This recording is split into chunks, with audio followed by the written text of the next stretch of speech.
പശ്ചിമബംഗാൾ നാളെ വീണ്ടും പോളിംഗ് ബൂത്തിലേക്ക് എത്തുകയാണ്. ഒന്നാം ഘട്ടത്തിലേതുപോലെ റെക്കോർഡ് പോളിംഗ് ആണ് നാളെയും പ്രതീക്ഷിക്കുന്നത്. സ്ത്രീ സുരക്ഷ, ക്രമസമാധാനം, നുഴഞ്ഞുകയറ്റം തുടങ്ങിയവയായിരുന്നു തൃണമൂൽ സർക്കാരിനെതിരെ ബിജെപിയുടെ പ്രധാന പ്രചാരണ വിഷയങ്ങൾ.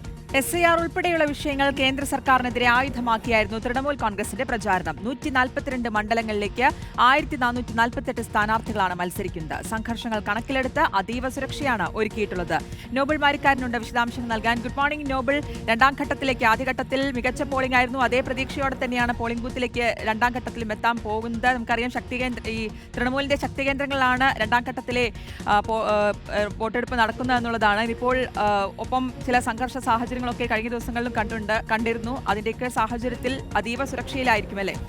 Good morning Sreejith. എന്താണെങ്കിലും അതീവ സുരക്ഷയിൽ തന്നെയാണ് രണ്ടാം ഘട്ട വോട്ടെടുപ്പ് പശ്ചിമബംഗാളിൽ നടക്കാൻ പോകുന്നത്. കാരണം പലയിടത്ത്, പ്രത്യേകിച്ച് നോർത്ത് 24 പർഗാനാസ്, അതോടൊപ്പം തന്നെ ഹൂഗ്ലി അടക്കമുള്ള ഇടങ്ങളിലൊക്കെ വലിയ സംഘർഷങ്ങളാണ് ഇന്നലേക്ക് റിപ്പോർട്ട് ചെയ്തത്. സ്വാഭാവികമായും അതുകൊണ്ട് അതീവ ജാഗ്രത ആവശ്യമാണ് എല്ലാ ബൂത്തുകളും. കാരണം പ്രശ്നബാധിത ബൂത്തുകളുടെ എണ്ണം വളരെ കൂടുതലാണ് എന്ന് തന്നെയാണ് ഇതിൽ കേന്ദ്ര തെരഞ്ഞെടുപ്പ് കമ്മീഷൻ വിലയിരുത്തുകയും ചെയ്യുന്നത്. അതിൻ്റെ അടിസ്ഥാനത്തിൽ കൂടുതൽ കേന്ദ്രസേനയെ എല്ലായിടങ്ങളിലേക്കും വിന്യസിക്കുകയും ചെയ്തിട്ടുണ്ട്. നാളെ 142 മണ്ഡലങ്ങളാണ് പോളിംഗ് ബൂത്തിലേക്ക് പോകുന്നത്. ഇതിൽ 123 മണ്ഡലങ്ങളും കഴിഞ്ഞ തവണ TMC വിജയിച്ച മണ്ഡലങ്ങളായിരുന്നു.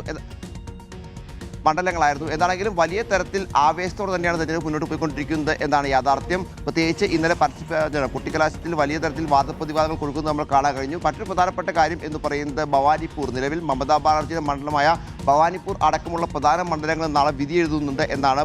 ഭവാനിപ്പൂരിൽ സുവേന്ദു അധികാരിയാണ് മമതാ ബാനർജിയെ നേരിടുന്നത്. നേരത്തെ കഴിഞ്ഞ 2021 നന്ദിഗ്രാമിൽ സുവേന്ദു അധികാരി 1900 വോട്ടുകൾക്ക് മമതയെ തോൽപ്പിച്ചിരുന്നു. അതിന് പിന്നാലെയാണ് മമത ഭവാനിപ്പൂരിലേക്ക് കളം മാറ്റുന്നത്. എന്താണെങ്കിലും ഭവാനിപ്പൂരിൽ മമതയെ വീഴ്ത്തും എന്നാണ് സുവേന്ദുവിൻ്റെ ഒരു മുൻകരുതൽ, അത്തരത്തിൽ അദ്ദേഹത്തിൻ്റെ ഒരു ഉറപ്പ്. കാരണം SIR അടക്കമുള്ള വിഷയങ്ങൾ മമതയ്ക്ക് തിരിച്ചടിയാകുന്ന വിലയിരുത്തലും രാഷ്ട്രീയ ലോകം പ്രത്യേകിച്ച് നൽകുന്നുണ്ട്. പ്രത്യേകിച്ച് കഴിഞ്ഞ തവണ 58,000 വോട്ടുകൾക്കാണ് മമത അവിടെ വിജയിച്ചതെങ്കിൽ 51,000 വോട്ടുകൾ SIR പ്രകാരം ആ മണ്ഡലത്തിൽ വെട്ടിപ്പോയിട്ടുണ്ട് എന്നത് BJPക്ക് അനുകൂലമാകുമെന്ന ചില വിലയിരുത്തലൊക്കെ ഉണ്ട്. എന്താണെങ്കിലും മമതാ ബാനർജി ശക്തമായ മത്സരം നേരിടുന്നു എന്നാണ് യാഥാർത്ഥ്യം. മൊത്തം 142 മണ്ഡലങ്ങളിൽ വാശിയേറിയ പ്രവർത്തനം നടക്കുമ്പോൾ ഈ പറഞ്ഞ ക്രമസമാധാന പ്രശ്നങ്ങൾ ഏറെ ഉണ്ട് എന്ന്, പ്രത്യേകിച്ച് കോൺഗ്രസ് നേതാവിൻ്റെ കൊലപാതകം, അതോടൊപ്പം കഴിഞ്ഞ ദിവസങ്ങളുണ്ടായ സംഘർഷങ്ങളൊക്കെ, ബോംബേർ അടക്കമുള്ള വിഷയങ്ങളൊക്കെ അതീവ ജാഗ്രത സംസ്ഥാനത്ത് പുലർത്താൻ കാരണമായിട്ടുണ്ട്. 2 ലക്ഷം കേന്ദ്രസേനയെ വിവിധ ഇടങ്ങളിൽ ശക്തമായി തന്നെ വിന്യസിക്കുകയും കൃത്യമായ നിരീക്ഷണം, റൂട്ട് മാർച്ച് അടക്കം നടത്തി, ഫ്ലാഗ് മാർച്ച് അടക്കം നടത്തുകയൊക്കെ ചെയ്തിട്ടുണ്ട് എന്നാണ് യാഥാർത്ഥ്യം. എന്താണെങ്കിലും വലിയ പോരാട്ടമാണ് പശ്ചിമബംഗാളിനെ സംബന്ധിച്ചിടത്തോളം ഇത്തവണ. മുൻപ് ചരിത്രങ്ങളെ അപേക്ഷിച്ച് വാശിയേറിയ പോരാട്ടം എന്ന് തന്നെ വേണം പറയാൻ. ആര് വിജയിക്കും എന്ന് പറയുക ഈ ഘട്ടത്തിൽ അസാധ്യം എന്ന് നേതാക്കളും പ്രവർത്തകരും ഒക്കെ പറയുന്ന സാഹചര്യം കൂടിയുണ്ട്. എന്താണെങ്കിലും